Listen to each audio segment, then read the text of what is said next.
2024 के चुनाव का प्रचार आज खत्म हो गया बॉस। अब कोई प्रचार नहीं। 2 महीने तक सबने धुआंधार प्रचार किया और प्रधानमंत्री नरेंद्र मोदी ने तो 73 साल की उम्र के बावजूद राहुल गांधी, अखिलेश यादव, तेजस्वी यादव जैसे नेताओं को बहुत पीछे छोड़ दिया, युवा नेताओं को पीछे छोड़ दिया। अब प्रचार का चैप्टर तो क्लोज हो गया है, लेकिन अभी बची है फाइनल फेज की वोटिंग, जो परसों होने वाली है। और इसके बाद 4 जून को जनता का फैसला आएगा, जब ईवीएम खुलेगी और रिजल्ट आएगा। और रिजल्ट वाले दिन आपको नवभारत देखना है। सुबह से मैं भी रहूंगा, आपको सबसे तेज नतीजे और साथ ही विश्लेषण के साथ नतीजे बताता चलूंगा। हालांकि 4-5 दिन की और बात रह गई है, सब पता चल जाएगा कि किसकी मेहनत के कितने नंबर जनता ने दिए हैं। लेकिन पूरी पिक्चर अभी खत्म नहीं हुई। अभी लास्ट फेज की वोटिंग होनी है, और यह वोटिंग कहां होनी है पहले आपको वो बताऊं। उससे पहले ये तस्वीरें भी बहुत इंपॉर्टेंट है, क्योंकि नरेंद्र मोदी कन्याकुमारी पहुंचे हैं और इन तस्वीरों की बड़ी चर्चा हो रही है। इसको लेकर हंगामा हो गया है, वो आपको आगे बताऊंगा। लेकिन पहले यह देख लीजिए कि लास्ट फेज में 7 राज्यों की 57 सीटों पर वोटिंग होनी है। इसमें उत्तर प्रदेश की 13 सीटों के अलावा पंजाब की सभी 13 सीटों पर वोटिंग होगी। बंगाल की 9 सीटों पर मतदान है, बिहार की 8 सीट है, ओडिशा की 6 सीटों पर मतदान है, हिमाचल प्रदेश की 4 सीटों पर वोटिंग है, झारखंड की 3 और चंडीगढ़ की 1 सीट पर वोटिंग होगी। लास्ट फेज में कई सुपर हॉट सीट्स हैं, जिसमें 1 जून को वोटिंग होगी। जैसे खुद प्रधानमंत्री नरेंद्र मोदी की वाराणसी सीट, इसमें लास्ट फेज में वोटिंग। सीएम योगी आदित्यनाथ का गढ़ गोरखपुर, वहां पर रवि किशन कैंडिडेट है, उनके लिए वोट पड़ेगा या नहीं ये पता चल जाएगा। मुख्तार अंसारी के भाई अफजाल अंसारी की सीट गाजीपुर है आखिरी चरण में। ममता बनर्जी के भतीजे अभिषेक बनर्जी की सीट कोलकाता की डायमंड हार्बर, यहां वोट पड़ेगा 1 जून को। चंडीगढ़ की सीट जहां पर मनीष तिवारी कांग्रेस के कैंडिडेट हैं। हिमाचल की मंडी की सीट जहां से कंगना रनौत कैंडिडेट है। हिमाचल की हमीरपुर सीट जहां से अनुराग ठाकुर कैंडिडेट है। और बिहार की चर्चित काराकाट सीट जहां से भोजपुरी सुपरस्टार पवन सिंह निर्दलीय कैंडिडेट बनकर उतरे। बिहार की पाटलिपुत्र की सीट जहां लालू यादव की बड़ी बेटी मीसा भारती कैंडिडेट है। पंजाब की जालंधर की सीट से पूर्व सीएम चरणजीत सिंह चन्नी कैंडिडेट है। पंजाब की बठिंडा की सीट हरसिमरत कौर के लिए वोट पड़ेगा यहां। अमृतसर सीट से बीजेपी के तरणजीत सिंह संधू कैंडिडेट हैं, जो अमेरिका में भारत के पूर्व राजदूत रह चुके हैं। यानी 1 तारीख को आखिरी चरण जरूर है मतदान का, लेकिन कई हाई प्रोफाइल चेहरों के लिए वोट पड़ेंगे। और यह लास्ट फेज इसलिए भी इंपॉर्टेंट है क्योंकि पिछली बार इसी फेज ने बीजेपी को 300 के पार पहुंचा दिया था। लास्ट फेज में 57 सीटें हैं और पिछली बार इन 57 सीटों पर क्या रिजल्ट रहा था आपको वो भी याद दिला देता हूं। और कैसे यह आखिरी फेज अगर बीजेपी ने इसे डिकोड कर लिया, इसमें इंप्रूव कर लिया, तो नरेंद्र मोदी के दावों को 400 पार या 400 के करीब उसमें मदद मिलेगी। जैसे 7वां चरण जो है, इसमें टोटल 57 सीट है, 57 सीट जिस पर वोटिंग होनी। और 2019 का रिजल्ट क्या था? 2019 में इन 57 सीटों में बीजेपी जो है वो जीत पाई थी 26 जीती थी। 57 में से मात्र 26, अब मात्र तो नहीं है लेकिन बीजेपी के ट्रैक रिकॉर्ड के हिसाब से कम है। इसमें टीएमसी ने 9 सीटें जीती थी, जो बंगाल की 9 की 9 सीट टीएमसी ने जीत ली थी। कांग्रेस ने भी इस फेज में 8 सीटें हासिल की थी, क्योंकि पंजाब में कांग्रेस ने प्रदर्शन ठीक किया था। और बीजेडी को 4 सीट मिली। एनडीए को अगर आप मिला लें, इसमें अगर आप देखें कि एनडीए वर्सेस इंडी करेंगे, तो एनडीए के खाते में कितनी सीट आई थी? 30 सीट। और जो इंडी आज का है, इंडी अलायंस, उसके पास कितनी सीट आई थी? जिसमें इंडी प्लस टीएमसी कर लीजिए, plus TMC is equal to 19, और अदर्स को 8 सीट आई। तो ये 57 सीटों वाले आखिरी फेज का हाल है। इस फेज में बीजेपी और एनडीए के पास अपनी सीटें बढ़ाने का मौका। अगर आप देखें, बीजेपी ने 26 सीट जीती थी और एनडीए ने 30, यानी उनके पास यहां पर 27 सीट गेन करने का मौका है। और अगर वो ये 27 सीट गेन कर पाते हैं, तो फिर जो दावे अमित शाह, नरेंद्र मोदी कर रहे हैं, उस तरफ वो बढ़ सकते हैं। लास्ट फेज में अरविंद केजरीवाल का भी टेस्ट होना है, क्योंकि लास्ट फेज में पंजाब की सभी सीटों पर वोटिंग होगी। और पंजाब इतना अहम राज्य है, इसलिए आज लोकसभा चुनाव के प्रचार के आखिरी दिन बड़े बड़े नेताओं ने पंजाब को ही चुना। पीएम मोदी ने अपनी आखिरी रैली के लिए पंजाब को चुना। राहुल गांधी ने भी प्रचार के आखिरी दिन पंजाब में अपनी ताकत दिखाई। अरविंद केजरीवाल पंजाब पहुंचे हुए थे। इसके अलावा बीजेपी के अध्यक्ष जेपी नड्डा पहुंचे थे, योगी आदित्यनाथ, सब पंजाब में थे बॉस आज लास्ट दिन।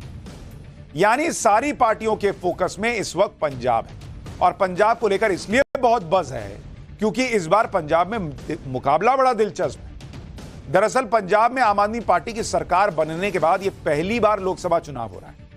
दिल्ली के बाद पंजाब ऐसा राज्य है जहां अरविंद केजरीवाल के उनके अपने खुद के फैक्टर का टेस्ट होना है, क्योंकि दिल्ली के विधानसभा चुनाव में तो केजरीवाल बाजी मार लेते हैं विधानसभा में, लेकिन आम आदमी पार्टी लोकसभा चुनाव में पिछड़ जाती है। क्या यही हाल पंजाब में होगा? साथ ही पंजाब की 2.5 साल पुरानी भगवंत मान सरकार के कामकाज का भी टेस्ट इस चुनाव में हो जाएगा। दूसरी बात, पंजाब में करीब 3 दशक बाद बीजेपी अकेले चुनावी मैदान में। इस बार उनका अकाली दल से कोई गठबंधन थोड़ी है। इस चुनाव में बीजेपी के अकेले लड़ने का भी टेस्ट हो जाएगा। पंजाब का मुकाबला इसलिए भी बड़ा दिलचस्प है क्योंकि यहां इंडी गठबंधन की 2 पार्टियां, कांग्रेस और आम आदमी पार्टी, आमने सामने की लड़ाई लड़ रही हैं। पंजाब में बीएसपी भी पहली बार अकेले सभी सीटों पर चुनाव लड़ रही है, और पंजाब में दलित वोटरों की अच्छी खासी संख्या है, इसलिए बीएसपी को पंजाब में कम करके नहीं आंक सकते। पंजाब में लोकसभा की 13 सीटें हैं, और अगर 2019 के नतीजों की बात करें तो कांग्रेस ने 13 में से 8 सीटें जीती थी पिछली बार। आम आदमी पार्टी को 1 सीट गई थी, बीजेपी को 2 सीट आई थी, और शिरोमणि अकाली दल को 2 सीटों पर जीत मिली थी। प्रचार के आखिरी दिन आज पीएम मोदी पंजाब गए, और पीएम मोदी के निशाने पर राहुल गांधी और अरविंद केजरीवाल दोनों थे। पीएम ने कहा कि कांग्रेस ने 60 साल में भ्रष्टाचार में डबल पीएचडी की, और अब इनके साथ एक और कट्टर भ्रष्टाचारी पार्टी जुड़ गई। एक बार पीएम मोदी को सुनिए, फिर बताता हूं कि आज केजरीवाल ने पीएम मोदी को लेकर क्या कहा। 60 साल तक कांग्रेस ने जो कारनामे किए हैं, भ्रष्टाचार की एक से बढ़कर एक वारदातें की हैं, ऐसा लगता है कांग्रेस ने भ्रष्टाचार में डबल पीएचडी कर ली है। और अब कांग्रेस के साथ एक और कट्टर भ्रष्टाचारी पार्टी भी जुड़ गई है। इतना ही नहीं, ये भयंकर झूठवादी पार्टी भी है। भ्रष्टाचार की जननी कांग्रेस की गोद से ये कट्टर भ्रष्टाचारी पैदा हुए हैं, और इसलिए कांग्रेस को तो भ्रष्टाचार में पीएचडी करते करते 60 साल लगे। ये तो जन्म से ही कट्टर भ्रष्टाचारी पैदा हुए हैं। यानी केजरीवाल की पार्टी आम आदमी पार्टी के लिए कह रहे हैं प्रधानमंत्री मोदी, ये जन्म से ही कट्टर भ्रष्टाचारी पार्टी पैदा हुई है। पंजाब में पीएम मोदी के निशाने पर कांग्रेस से ज्यादा केजरीवाल है। अरविंद केजरीवाल भी पंजाब में कांग्रेस पर सीधे अटैक करने से तो बच रहे हैं, लेकिन पीएम मोदी पर जमकर हमले कर रहे हैं। पंजाब में प्रचार के दौरान अरविंद केजरीवाल ने कैसे पीएम मोदी पर हमला बोला, वो सुनिए, फिर बताता हूं कि आखिरी फेज की वोटिंग से पहले पीएम मोदी को लेकर विपक्ष क्यों छाती पीट रहा है। पूरे देश में जनता मोदी जी को हटाने का मन बना चुकी है। लोग महंगाई और बेरोजगारी से त्रस्त हैं। अच्छे दिन आने वाले हैं, मोदी जी जाने वाले हैं।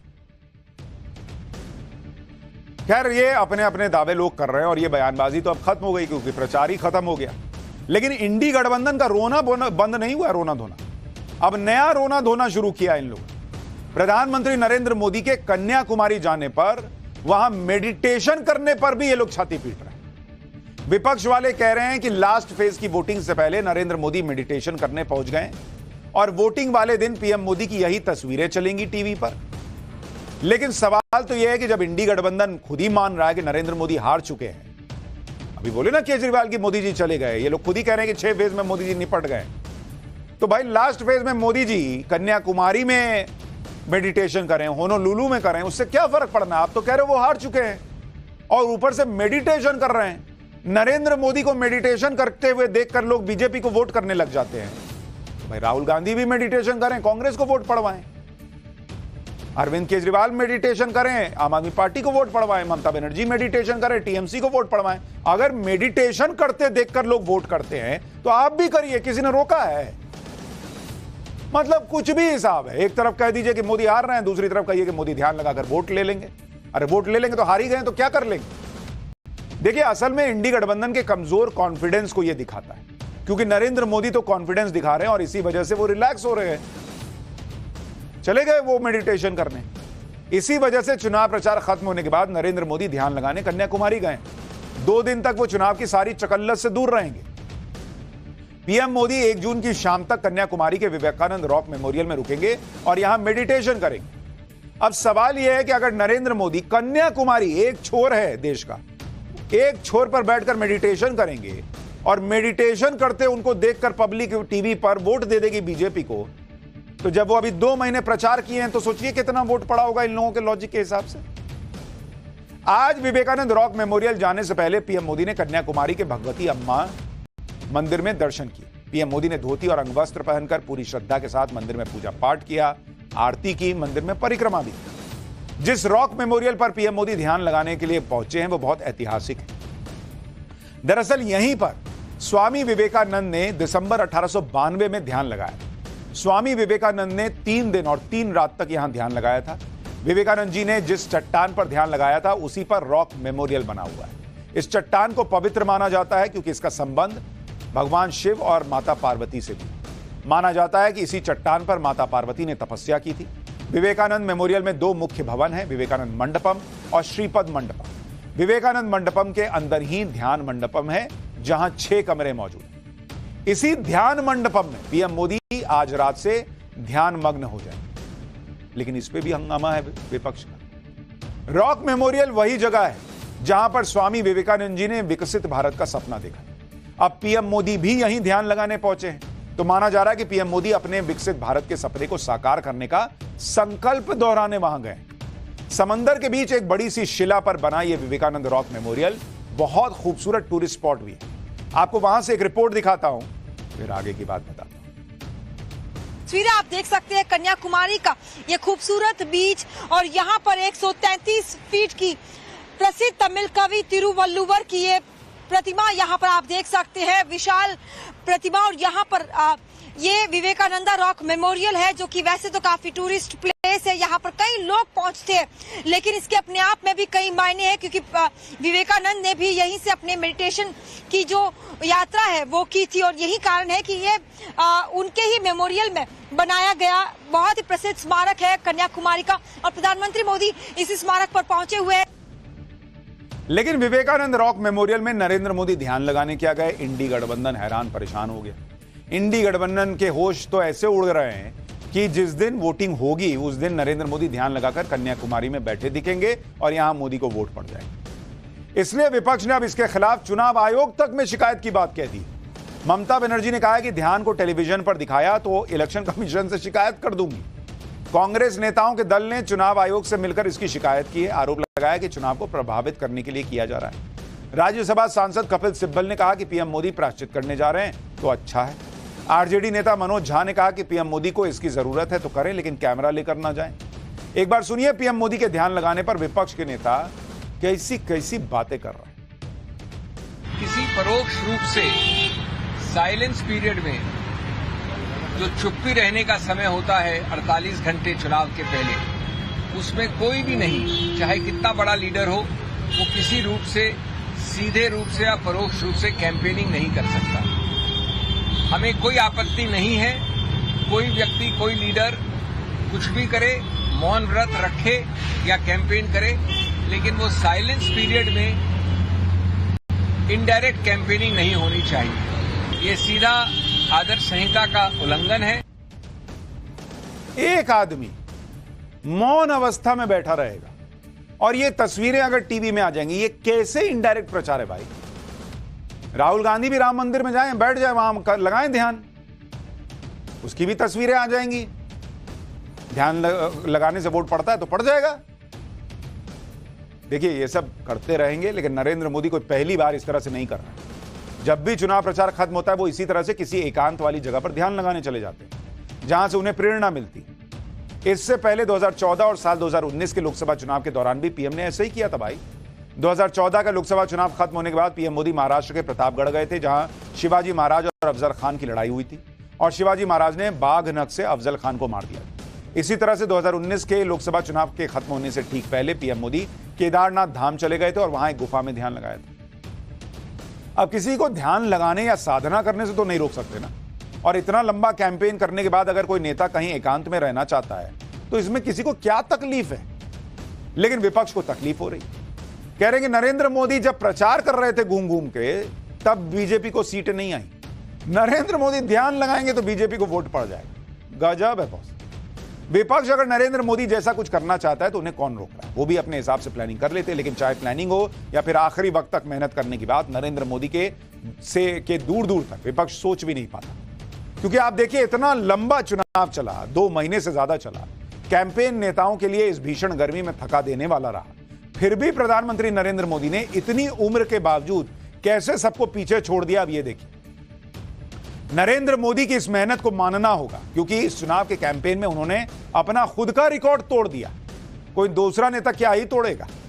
2024 के इलेक्शन कैंपेन के 75 दिन में नरेंद्र मोदी ने प्रचार के 206 इवेंट किए, जिसमें रैली, रोड शो और दूसरे कार्यक्रम शामिल। जबकि 2019 के इलेक्शन कैंपेन में प्रधानमंत्री नरेंद्र मोदी ने 114 रैली, रोड शो और दूसरे कार्यक्रम किए थे। मतलब अगर 400 का टारगेट दिए तो खुद उसमें खुद को झोंके हैं। ये नहीं कि तुम कार्यकर्ता लोग देख लेना हो गया। बॉस 114 2019 में और 206 इवेंट 2024 में, 73 साल की उम्र में। जबकि राहुल गांधी, जिनका इस इलेक्शन में सब कुछ दांव पर लगा है, जिनके सामने लगातार तीसरी बार फेल ना होने का चैलेंज है, उन्होंने पिछली बार के मुकाबले इस बार कम प्रचार किया। 2019 के चुनाव में राहुल गांधी ने 125 रैलियां, रोड शो और दूसरे कार्यक्रम किए थे। जबकि 2024 के चुनाव में राहुल गांधी ने 107 रैलियां, रोड शो और दूसरे कार्यक्रम किए। यानी इन्होंने घटा दिया। फिर कहते हैं कि नरेंद्र मोदी ध्यान लगाएंगे तो वोट पड़ जाएगा। आपका ध्यान क्यों नहीं है इन चीजों में, पहले यह बताइए। अगर आप नरेंद्र मोदी और राहुल गांधी दोनों के कैंपेन की तुलना करें तो नरेंद्र मोदी 73 साल की उम्र में 206 रैली और रोड शो करने के साथ साथ 80 इंटरव्यू दिए और राहुल गांधी 53 साल की उम्र है, 20 साल कम छोटे हैं नरेंद्र मोदी से। रैली, रोड शो 107 ही किए और 1 इंटरव्यू दिए, 1। विपक्ष का हाल यह है कि वो नरेंद्र मोदी को प्रचार में अमित शाह और योगी आदित्यनाथ को ही टक्कर नहीं दे पा रहा। नरेंद्र मोदी को क्या देगा। इस चुनाव में अमित शाह ने 221 रैलियां और रोड शो किए हैं, यानी अमित शाह के भी करीब ये लोग नहीं पहुंच पाए। इसके अलावा अमित शाह ने 118 इंटरव्यू दिए। योगी आदित्यनाथ ने इस चुनाव में 198 रैली और रोड शो किए। योगी आदित्यनाथ ने 14 राज्यों में चुनाव प्रचार किया। 2024 का कैंपेन तो खत्म हो गया। अब सबको 1 जून के एग्जिट पोल और 4 जून की काउंटिंग का इंतजार है। लेकिन रिजल्ट के बारे में कोई कुछ भी सोचे, नरेंद्र मोदी तो रिजल्ट के बाद अपनी पूरी प्लानिंग करके बैठे। आज पीएम मोदी ने पंजाब की रैली में एक ऐसा बयान दिया जिसने सबकी धड़कनें बढ़ा दी। पीएम मोदी ने कहा कि 4 जून के बाद 6 महीने में देश विकास की नई रफ्तार पकड़ेगा। इसके अलावा 6 महीने में राजनीति में भी बड़ा तूफान आने वाला है। पीएम मोदी ने कहा कि अगले 6 महीनों में हम परिवारवादी पार्टियों में एक नया बिखराव देखेंगे।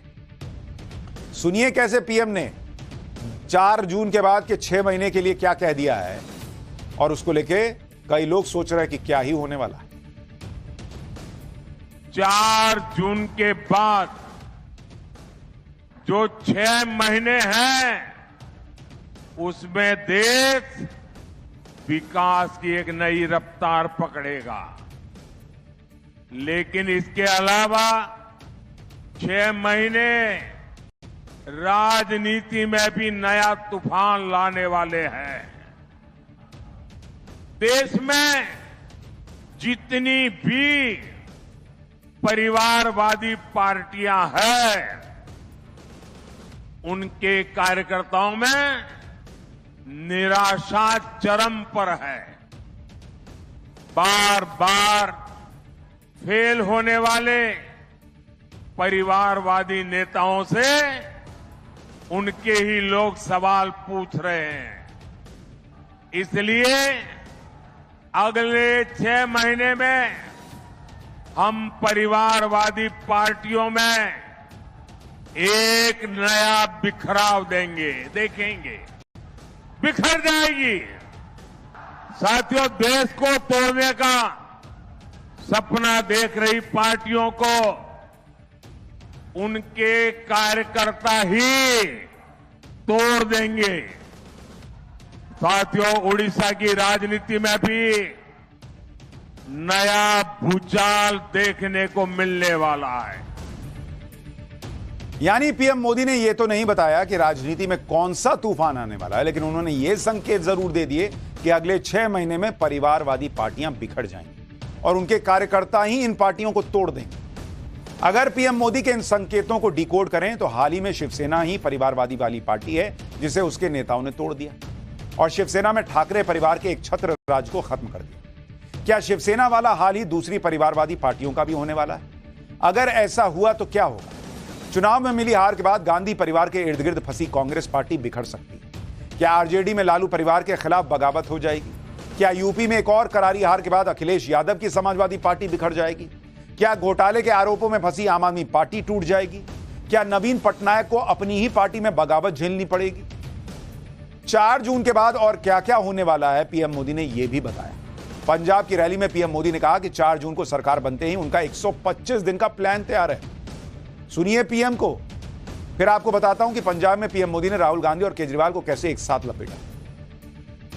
सरकार बनते ही तीसरे टर्म में अगले 125 दिन में क्या होगा, सरकार क्या करेगी, सरकार कैसे करेगी, सरकार किसके लिए करेगी, सरकार कब तक करेगी, इसके रोड मैप पर काम कर लिया गया है। यह है नरेंद्र मोदी का कॉन्फिडेंस। वो कह रहे हैं कि भैया 4 जून के बाद 125 दिन में क्या करना है, इसका ऑलरेडी काम इस पर हो चुका है और अभी नतीजे नहीं आए। लेकिन यह नरेंद्र मोदी का कॉन्फिडेंस है कि 125 दिन का रोड मैप तैयार करके बैठे हैं। इनकी प्लानिंग ही अलग लेवल पे चल रही है। जबकि आप दूसरी तरफ इंडी गठबंधन की प्लानिंग देखिए। नतीजे आने से पहले 1 जून को इंडी गठबंधन दिल्ली में मीटिंग करेगा जिसमें संभावित नतीजों के आधार पर रणनीति बनाने पर मंथन होगा। कांग्रेस के नेता कह रहे हैं कि उनके गठबंधन की सरकार बनते ही 2 से 3 दिन में पीएम कौन होगा यह तय कर लेंगे। लेकिन यानी अभी उन्हें सरकार बनने का पूरा भरोसा भी नहीं है। जबकि दूसरी तरफ पीएम मोदी के नेतृत्व में एनडीए इतना कॉन्फिडेंट है कि यहां शपथ ग्रहण समारोह की तारीख और वेन्यू फाइनल किए जा रहे हैं। कुछ मीडिया रिपोर्ट्स में दावा किया गया है कि 9 जून को एनडीए सरकार का शपथ ग्रहण समारोह होगा। साल 2014 और 2019 में तो शपथ ग्रहण समारोह राष्ट्रपति भवन में हुआ, लेकिन सूत्रों का कहना है कि इस बार शपथ ग्रहण समारोह किसी अलग वेन्यू में हो सकता है जहां ज्यादा से ज्यादा लोग आ सकें। यह अभी कयास है। इसमें एक विकल्प कर्तव्य पथ भी हो सकता है जो सेंट्रल विस्टा प्रोजेक्ट का हिस्सा है। इसके जरिए सरकार अपनी उपलब्धि और विजन को भी दर्शाएगी। लेकिन यह होगा या नहीं, ये तो 4 जून के बाद पता चलेगा। 4 जून के बाद कितना पानी बहा इस चुनाव में वो भी तय हो जाएगा। लेकिन फिलहाल अगले चैप्टर में ऐसी तस्वीरों की बात जिससे केजरीवाल पानी पानी हो जाएगी। भयंकर गर्मी के बीच दिल्ली में वो हो रहा है कि केजरीवाल का गला सूखेगा। अब इसका चल